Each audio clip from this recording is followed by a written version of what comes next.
So, Yeah, sorry. Ooh. What is that? I have never seen anything like that. a Quantel paintbox.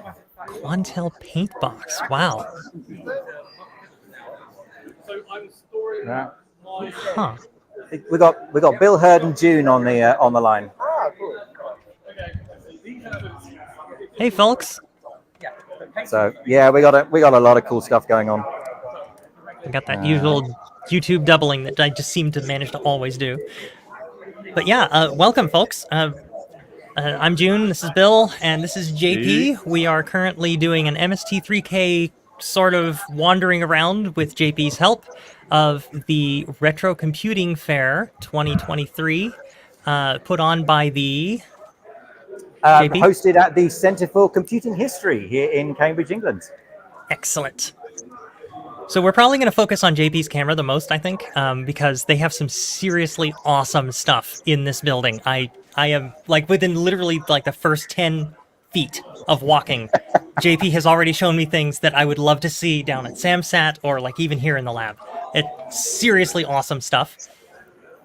So let me walk you back to the main entrance. We'll take you into the front of the museum, and we can see what's going on. So I'm gonna flick my video around. So okay. Welcome to the main entrance. Cafe dominated by the mega processor. Oh my god! The world's largest processor. It's all individual transistors. There's a lot of it. The guy built this at home, and then I don't know. I think he ever managed to actually plug it in at home. But there's the RAM. Every RAM is an LED. So every bit of RAM is an LED. So that's just a start. And June, you said the 128 board was pretty big. That thing's bigger. Oh, I'm sure. So but something tells me the dev board was bigger. Yeah. So ordinarily this would be the 80s classroom, but they've moved some of the BBCs out the way, and we've got a whole bunch of people in today bringing in cool stuff. Yes, I think I see a couple of tech scopes in there. If you're into your French equipment. Nice. That's a lot of stuff we just don't see on the US side. This is stuff that the museum doesn't even have. This is people who brought it in from home just for the weekend, and then it'll go back to whatever places it gets squirreled away. So yeah, it is. So Minitel shut down, right? So like, what is that talking to? I think it's got an emulator set up. Oh, that's awesome. Yeah. So there we go. So sorry. Rack mount test equipment. Oh wow. Are these the dev boards? See, these are the early Acorn machines pre BBC Micro. So when they were Euro cards. And then next to that, casually, NASCOM machine. That's how computers used to be. Yeah, they were all cards. If you wanted any functionality, including CPU, you had to add it as a card. Yep. Very cool stuff. Come on around. What else we got? Yeah, I think there's been a bit of fuss about this on the internet. Oh, yeah.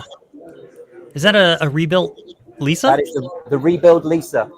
Oh, I actually know the person doing that one.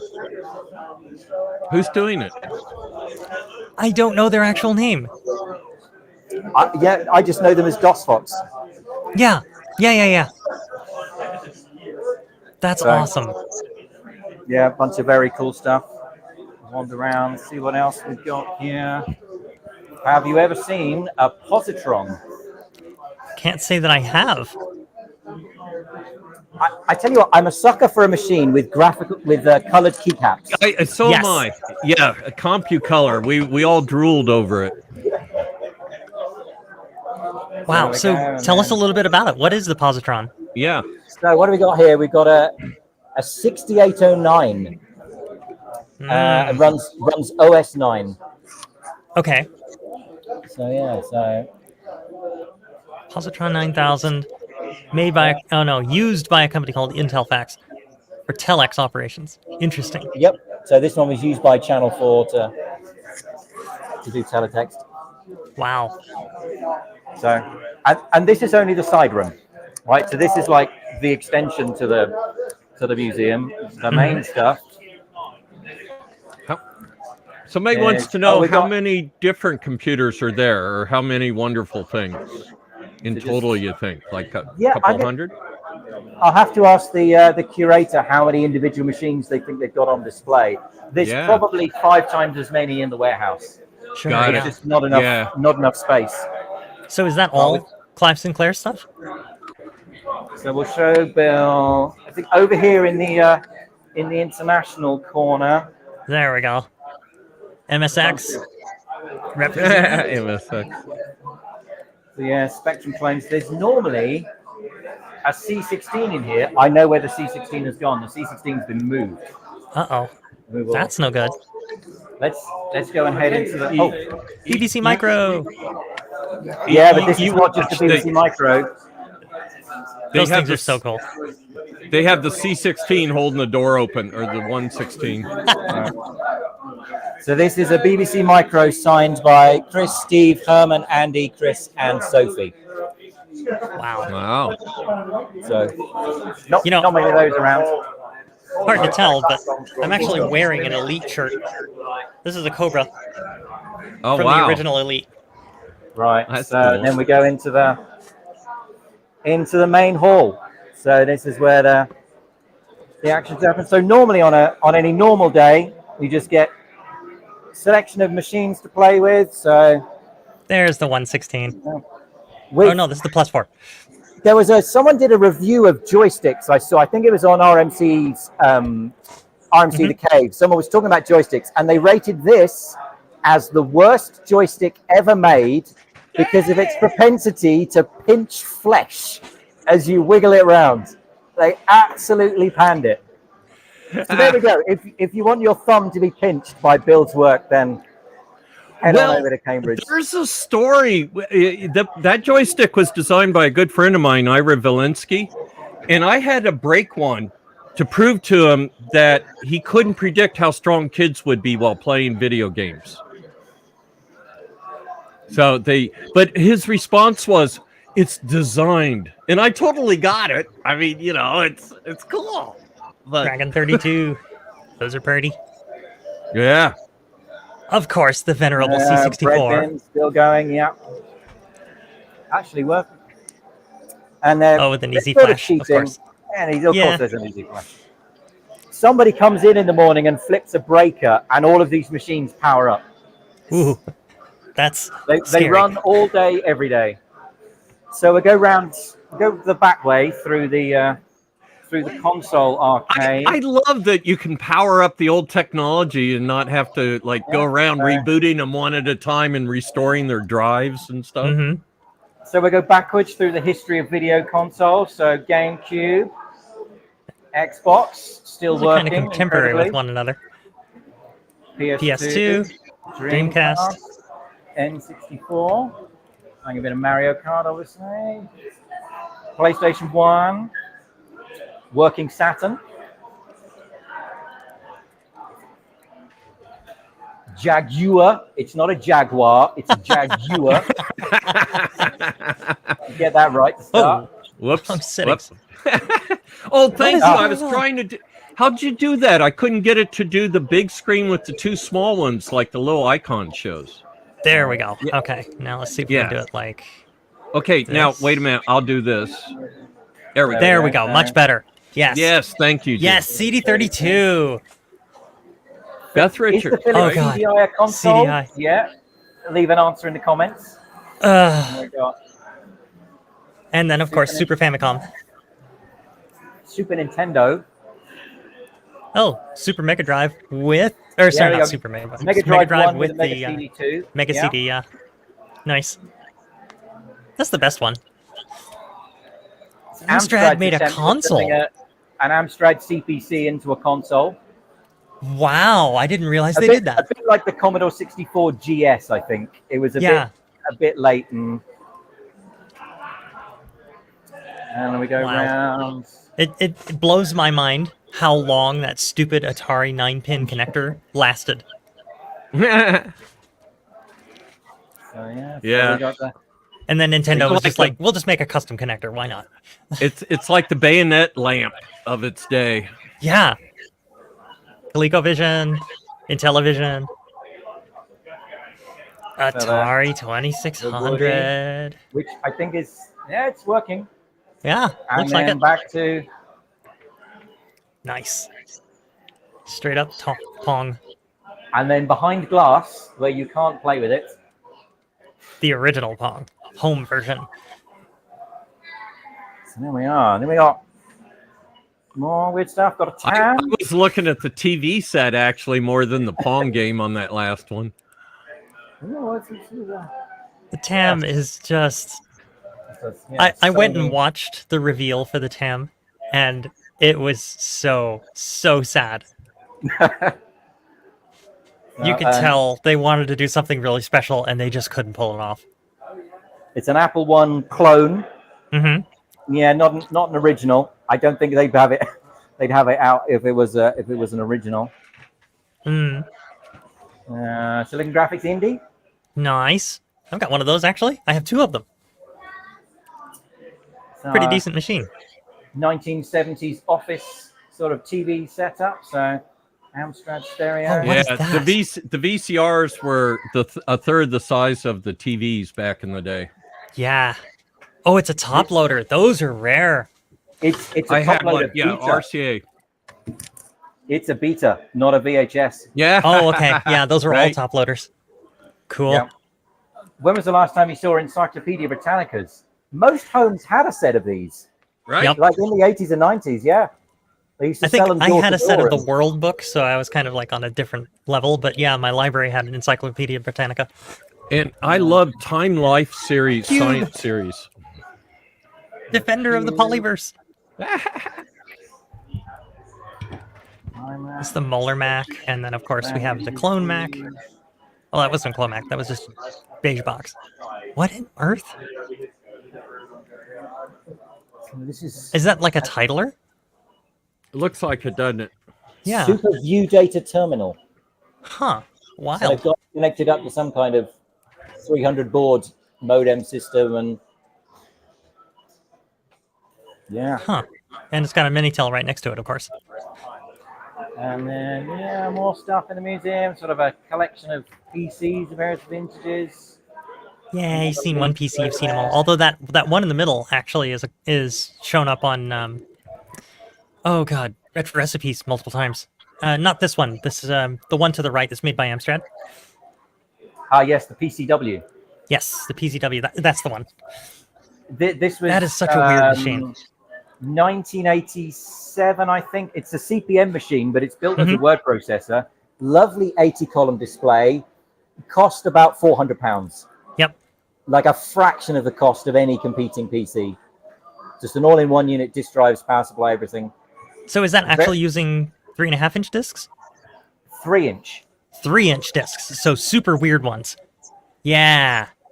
Those Ow, things are yeah. so bizarre. Yes, they hurt my But eyes. I guess Amstrad got a deal on the disk drives, so Yeah, they would, especially at that time. Sony was just coming out with theirs, and they sort of trumped the entire market. And then a Sun workstation, of course. Is that a Sun 1? SparkStation 5. SparkStation 5, okay, yeah. Yeah. What am I saying? 1? we're 1 is a going to big the- fridge. Bill, did you work in an office like this? Never in my life. File cabinet, the carpet. It's a proper pet with the chiclet. Glorious. And the attached disk drive. But the machine Yep. that caught my eye was the one to your right. Yes. That is one of those rare machines that is built into the desk. Super wacky. So I guess a little bit like that Centurion machine Dave's been playing with recently. Is that a Where it just typesetter is or the furniture. what was that used for? I have absolutely no idea. Well, it's got some cataracts on that display, which is kind of sad. Yeah, it does a bit. Fortunately, that can be fixed. Oh, you meant the computer. I thought you meant me. The cataract. Oh, no. It's a TRS-80. Yep.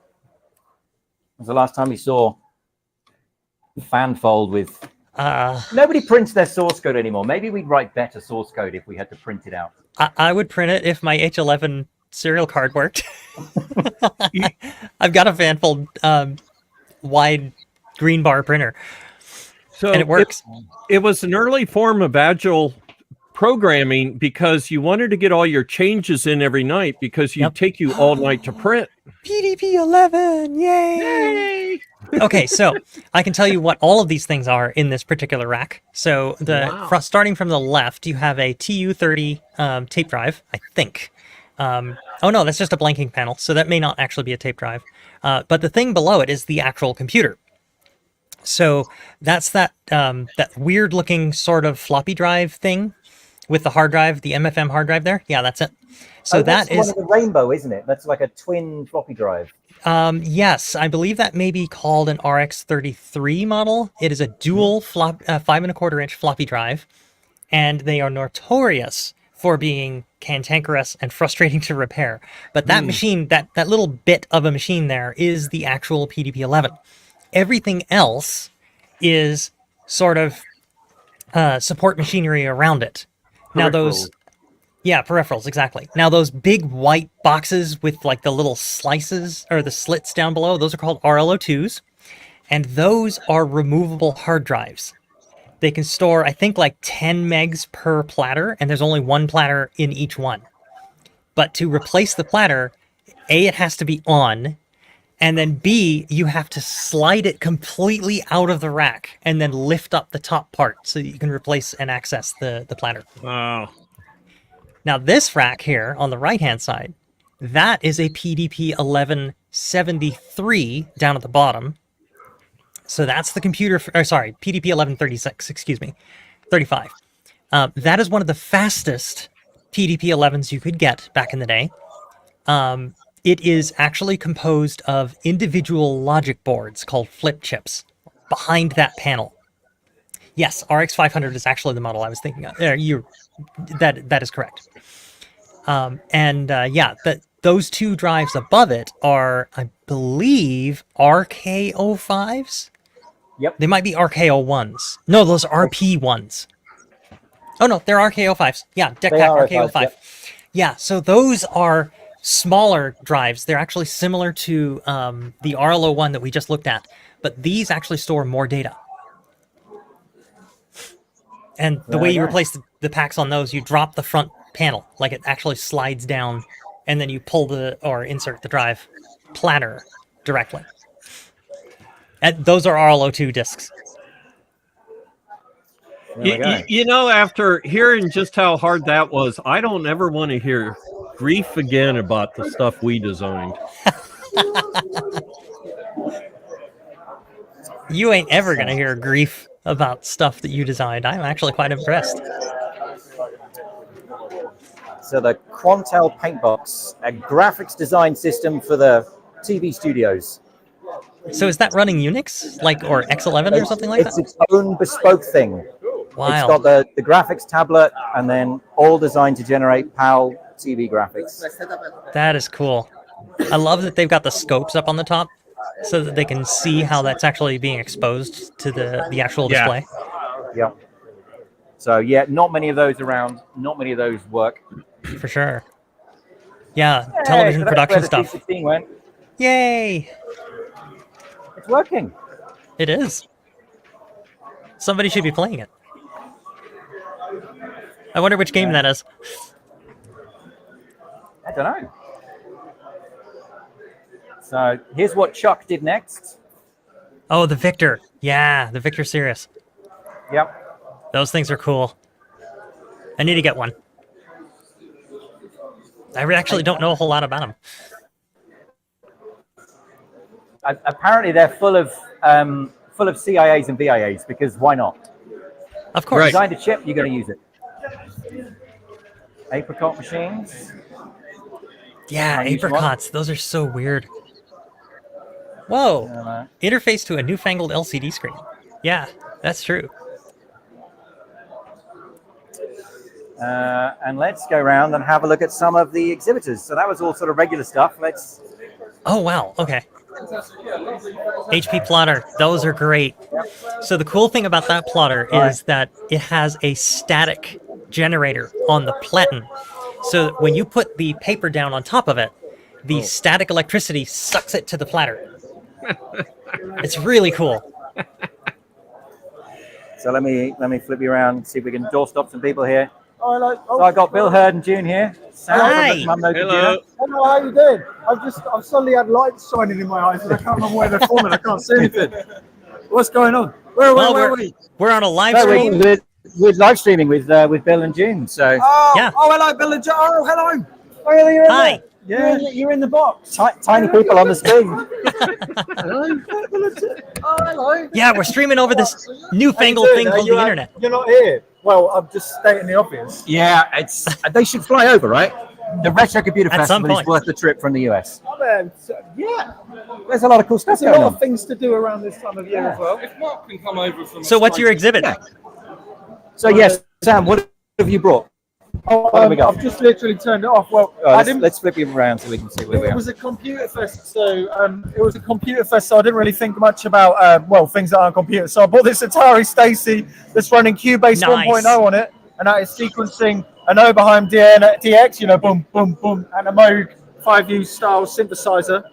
And then over there is a portable Commodore SX64 playing a little song. It's a song that I programmed just before here. Yeah, that's what I bought. Cool. All right, thanks, man. Awesome. That's all right. That's a great display. Very cool. Very, very cool. Let's wander around. So, So What can you JP, tell just us want to say about- your Wi-Fi is getting a little choppy. Yeah. okay.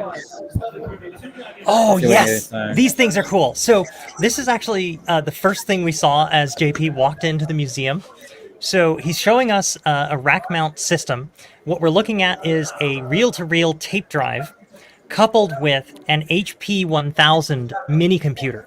Now, this mini computer was typically used in laboratories, so you'd have a rack of these things set up right next to your experimentation setups. And all of your So this racks... one is from Shell. From where? So this one's from Shell. So yeah, it was in a lab. Shell. Yeah, at Engine Shell. test cells. Yeah, so all of those little part numbers in there are actually boards that get slotted into the backplane. And these machines are really wacky. So like they actually have 2 backplanes coming off the CPU. And I'm actually in the process of restoring one of these over at SamSat, which is where I'm going to go later today. But the back part of it is all I/O boards.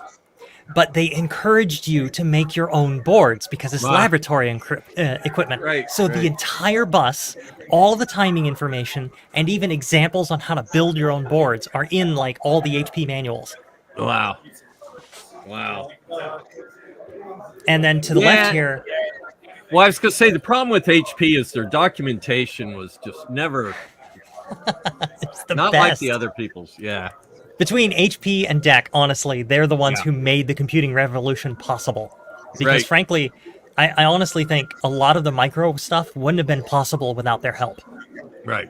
Right. I agree. So that there was actually an HP 3000 series machine.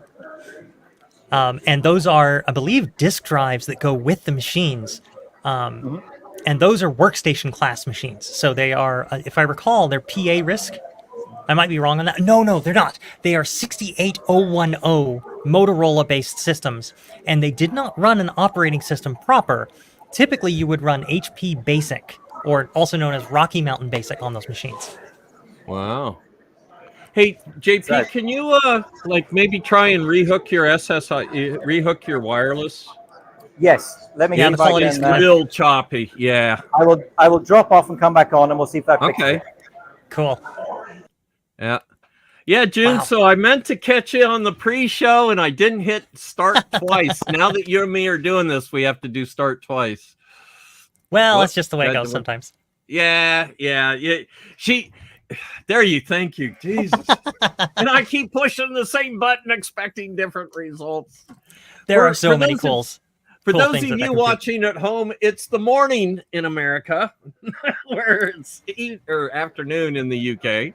So Is that better? Yes, that is much better. Okay, good. So I brought a few machines with me today. So we've got the BBC Master, which has a second processor upgrade. So we have a PyTube. So the PyTube can be, we got notes here, it's one of these. So we can emulate all of these machines as the second processor. Come on, focus. Wow. So FAST 6502, Z80, 286, 6809, ARM2. So PDP-11, seriously? Yep. That's amazing. So let's have a go. So this is going to be interesting one-handed. So star command. There we go. The keyboard needs some cleaning. Sure. Yeah, they all do. Comma.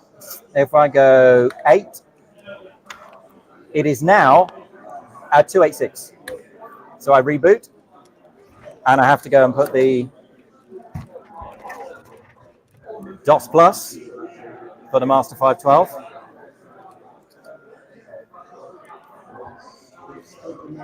Okay, so now we're back in basic. Oh, you're trying to auto boot.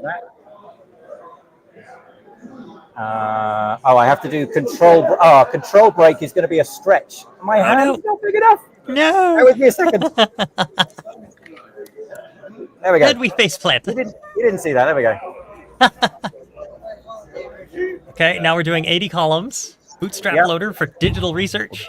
So the 6502 is basically now being the video card, and the 286 is running digital research DOS Plus. That's amazing. These masters had a great lifespan because you could just upgrade them and add this whole second processor. You know, I have a thing for machines that have multiple personalities. I may have to get one of these. Well, in that case, let me slide sideways. Oh, yes. So you should like the 128 then, right? Oh, I love the Multiple 128. I love the 128. Yes, Yeah, So but here if we you go. go fast enough in one mode, go slow in another. Oh, that's cool. Yeah, the RISC PCs are crazy. They are some of the coolest machines I think I've ever seen. I don't remember which version of the ARM they use. Do you know? So this one is an ARM 7. It's an ARM So 7, okay. One of the later ones, but we've got the 486 card fitted, Nice. so we can. Yeah, these things were the first, I think, they were like, actually no, the BBC was the first real frame buffer machine, but this is unique in that it did anti-aliased fonts, had BASIC built in along with an assembler built into BASIC, so you could do inline assembler along with your normal BASIC commands, and every single application was written, well, most applications were written as a combination of both. Yep, no, they were, for sure. It's one of the wildest, craziest operating systems I think I've ever played with, and very interesting architecture. You open a menu with the middle mouse button, and then, so you know in a Mac, an application is really just a folder. That's exactly how all of these work. So again, I'm gonna struggle here to press keys. See if I can do shift. Yeah, next step kind of Double-click. stole that idea from RISC-OS. Every application is just a folder with your sprites, so all the graphics and everything, all of your help text, all just lives inside. And your applications load down here in the tray. That's where they go, and then you open them up. Yep. But yeah, And saving and loading files is kind of funny too, isn't it? it is, right. So let's go into strong edit. So let's type hello. Close a couple of windows. Let's go into documents. So if you want to save, slide to save. We're going to give it a name. RCF 2023. Now, how do you pick which directory this file goes in? That's a good question. How do you do it? You drag it to the folder. They've already got a perfectly good file browser built in. That's how you drag and drop. It's the only way to save a file. You drag and you drop. Yep. If you want to load a file, you drag it, you drop it down to the application in the tool tray, and that will load it up again. Everything is drag and drop. That's so cool. It's sort of like the Unix philosophy of taking an abstraction to the limit. And honestly, that makes things more intuitive. It's just nobody thinks about it. And then, Bill, we saw this one last year. Yep. This is the one I made. So we can. Cool. It's gotten a bit better since last year. Neotron. So we got 80 column text, the SD card is working, so we can type correctly. We can load things off the SD card, and we've got an ELF loader, so we can load ELF programs straight off disk, and then Nice. this one uses a Raspberry Pi Pico as the processor. Oh, that's the processor. Okay, so how are you That's generating the VGA? The 2040 is doing the video, doing the sound, doing everything. Is that an R2R ladder for the VGA? Is that what, sorry? An R2R DAC? Yes, that's exactly what was going on there. Okay, that's cool. So to get everybody back on the same page, I'm kind of like jumping into jargon. An R2R DAC essentially means that you're using a resistor ladder to divide down the voltages from the raw bits coming out of your video signal. So when you generate a VGA signal, you're actually converting it to analog using this giant resistor tree. And it's a real horrible but awesome hack that only VGA allows. So the master only has 8 colors, because there's a red channel, a green channel, and a blue channel, and you've got 1 bit per channel, and you get your 8 colors. So this is 12-bit video, and I went with that because that's what the Amiga has. Sure. So yeah. 4,096 colors seemed like a good number. 4 resistors per channel. Nice. And yeah, we talked about that on the show before. It's all open source. Are you palletizing that? Like how many bits per And if per pixel? I wander around here. Looks like our Wi-Fi is starting to chop up a bit. Oh, silicon graphics. Yes. Yeah. That's awesome. So this is OpenGL in its native environment. It's simultaneously very old, but yet somehow very modern.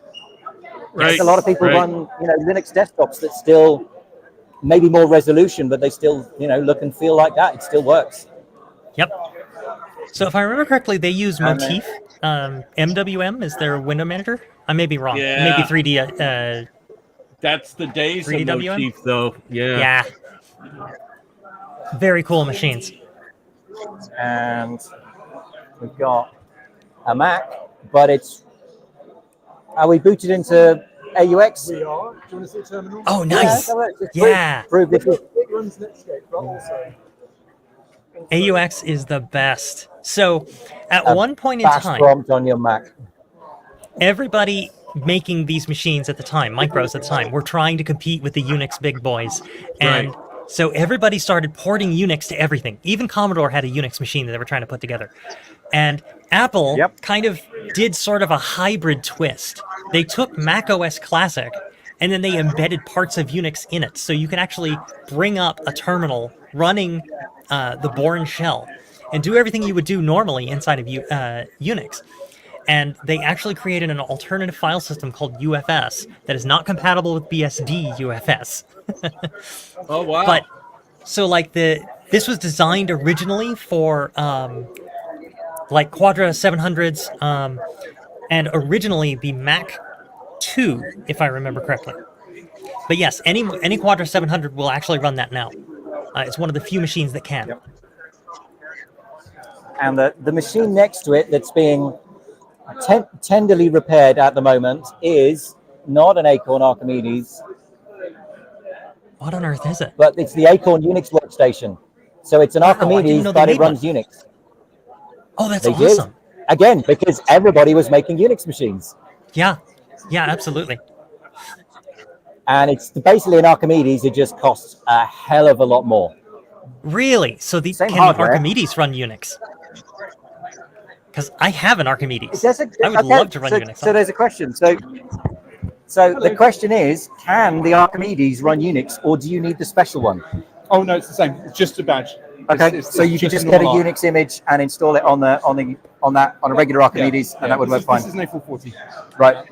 I see a video coming. So there we go. Just basic A440, but with Unix installed and extra That's money. amazing. So for those of you following on at home, the Archimedes was the first real ARM machine that people were able to get their hands on, mostly in schools, if I recall. They never made it over here to the US, yes, but it's a very cool machine. It's the predecessor to the RISC PC that we saw before. Acorn did not have a good time in the US. They struggled to get for some reason the FCC was really tough on them. But yeah, no, we paid them off. So I have one of those, I believe. Yeah, I think it's also green keys instead of the orange keys. But yeah, very cool machine. And this machine also was a huge inspiration to me, at least, when I first saw it in emulation.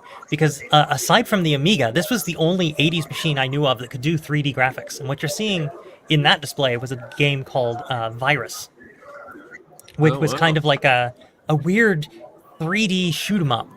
Very, very cool machine. Yeah. Yeah, and it's got no 3D acceleration. This is all done in software. Yeah, and the power it's of, line filling done by the VidC. It's very similar to the Commodore Copper. Copper. Yeah. So this one, I think it's going to be an ARM 2. Yeah. Maybe a 250. But yeah. It's green keys. So it goes from like designing your own processor probably to 2. The 250 was kind of rare. Oh, it's a QL. Okay, so everybody knows QL. Sinclair went for the UK make it cheap computer bargain bin thing, and he came out with the ZX 80 and the 81. Yes. And then he came up with the upgraded versions, the Spectrum and the other machines similar to that. The QL is actually Sinclair's attempt at a brand new computer that's like the next generation thing. It was meant for businesses. It's better. It is way better, but it's weird. It's one of those machines I want to get my hands on specifically because it's weird. Yeah. So does that use stringy floppies? Better, but they didn't sell any. That happens. Yeah, so running there. And it's got micro drives. So it takes these little tiny cassette tapes. Yeah, that was the weirdest part about that thing. It didn't use an actual floppy disk. It used a cassette tape. Yep. Amiga! 500 or 1200? 1200. Hard to tell. Yeah, and there's Atari's ST. Yep, 520 ST. And Nice. if we just skip over another Sinclair machine, because like Commodore, they were like, yeah, we should do some PC stuff. So. Huh. I've not even seen that one before. I think it's actually an Amstrad PPC, but Sinclair branded. Wild. So yes, everybody wanted a Unix 68,000. Everybody wanted a PC clone. Yeah, 68008. There we go. Yeah. Very cool. Sad that one's not There we running. go. I think we've. So you get some modern homebrew stuff. Let's have a chat with Spencer. See if I can flip the video around. Hello. So we're live with June and Bill Hurd. So tell us about your RC 2014 and what's going on here. Yeah, so the RC 2014 is Z80 based retro computer kit. It's a small little modular machine that you can build yourself, solder it together, and run Microsoft Basic or whatever. So there we go. So wow, these things are adorable. They are. So they come in, different form factors, and you get a sort of standard 80-column terminal, and they run CPM, right? If you want the bigger ones run CPM. So the likes of the RC 2014 Pro has 64K of RAM, compact flash for storage, so that can run CPM. The smaller machine has got 32K of RAM, and that runs Microsoft Basic or Z80 assembly code. And then there's a smaller little single board computer version that can either just run Basic or run Basic or CPM. So there we go. So if you're looking for a machine, scene of people doing sort of modern machines, but built in a traditional style. People say, is it a retro computer? And I say it's a retro computer experience. Yes. The experience is old-fashioned, even though the machine is brand new. That's right. Even though the machine is brand new, they are genuine Z80 chips that are used in there. So it is a Z80 machine that you could have built back in the day. So yeah, there aren't any modern emulation chips or anything like that. It is all. Can you still buy brand new Z80s? Yes, you can. Yes, Yes. yes, they're still being manufactured today. So you don't have to steal one out of your Commodore 128. No. You can get a brand new one. Or out Yeah, of your thank you. Sinclair. Yes, thank you very much. There you go. So yeah, I actually have an RC 2014. I've got the Pro version, and it's actually a very interesting system. So it's a backplane design similar to the S100 series of machines, but far more affordable and less about sticking crazy voltages on the bus. Definitely recommend if you ever want to do solder your own stuff and do a kit computer. You really can't go wrong with an RC 2014. Cool. Dragging me through the National Museum of Computing. Yeah, did you see that? Yeah, at some Actually- point I would love to. I don't know if that's in the cards this year, but maybe some other time. IMSI 8080. Is that a reproduction? I think these are reproductions, yeah. Okay, 'Cause they're awesome. they don't seem big enough to be the real deal. But bring back piano keys on computers, I say. Seriously. It's just a great aesthetic. You saw the PDP had them as well. It's a great aesthetic. The PDP 1170 actually used little wedges instead of like a full piano key, but still, it was awesome. I'm a big fan of having like one of those toggle switches with a protective cover on it, and you hook it to the self-destruct mechanism. Halt and catch fire. Yeah, every computer back then needed a HP way out. plotters. Okay, so we've got the Oh. static control there, and then to the left of it, we have a normal HP plotter that has a small carousel with 4 pins in it. It does not use the static stuff on it. But the machine to the right is actually an HP 86. And the 86 was notable because it was one of the first like full-on computers that HP ever released. This is unique compared to mine. It actually has more RAM, but does not have the embedded CRT or printer. So this was probably one of the more popular HP microcomputers that they shipped. But the weird thing about it is, being HP, everything about it is HP. Even the CPU, it's its own weird custom design. I think they actually used bit slice ALUs to actually produce the thing, similar to the way Centurion did it. And this machine you would typically program in BASIC only. There were assembler tools for it, but generally you would write your programs entirely in BASIC. It's kind of a running theme for HP. Somebody just said they saw an AIM-65. Huh. AIM 65, is that it? Oh, that's it. Right. Yeah. That's the Rockwell AIM-65. Oh, I love the display. Those are so cool. The one system I used before I got to Commodore was the Rockwell System 65. Ooh, interesting. And yeah, and you would drag it home at night and end up with a broken ankle, but it was Cool. Very cool stuff. yeah. Okay, so we've got, oh, it's a Sam Coupe. These things are so weird. Look at that as a case design. That is quite the side profile. It really is. It looks like a car, and that was kind of the point. That's why they called it the Coupe. Ah, But the weird thing about this one is it kind of took the, it took an early stab at the Mega 65, or the Commodore 65 design, where they had the floppy drive in the front. And then we still got a bunch of add-ons. These machines never die. That's true. People still making upgrades and, extra features for you. It's quite the upgrade hanging out the back. Wow, that's ridiculous. Just daisy chaining on Euro connectors. Those are great. Nobody tell the FCC. It's fine. No, We're all good. absolutely not. Good Lord. If you tried to go for approval on those things, you just get shot out of the sun. I'm not saying we had a hotline to rat out our competition to the FCC, but we had good contacts. I have one more thing to show you. I think it's save it to last because I think it's one of the most special machines in the museum. So let's flip the video around and show you Ooh. Spectrum maybe number 4 or 5. But this was the spectrum given to 9 tiles in Cambridge to do the ROM development. Wow. So the ZX Spectrum ROM was written on and for this machine. You got a regular keyboard, but with paper tape for the keycaps. Yep, as you do. And the guy who did the Spectrum ROM called up the museum one day and said, "I've got a bunch of junk. We need to clear it out." So they went to his house and they were clearing out some junk, and there it is. That's awesome. So is that wire wrap on the back? Yep. It looked like that. Little, Oh yeah, totally.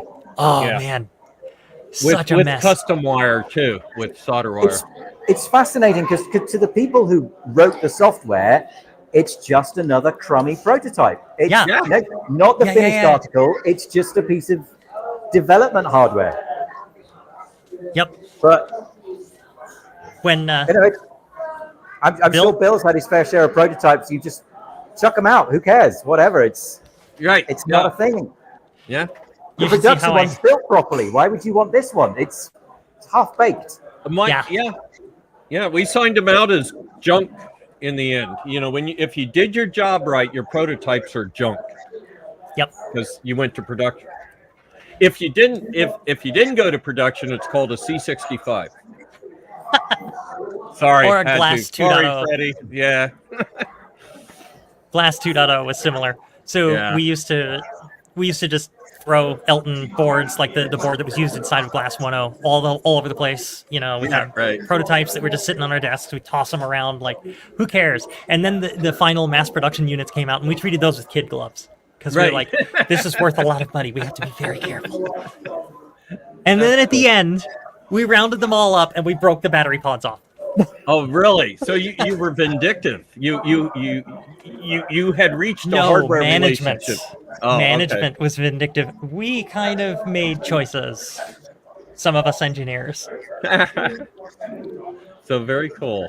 Very cool. So there we go. So there was a whistle-stop tour of Retro Computer Festival 2023. I'm Very sure cool. we'll be back again next year. And if anyone is ever in Cambridge, England, you've got to swing by the Centre for Computing History. So where? So this is in Cambridge? In Cambridge, England. Yep. Awesome. Okay.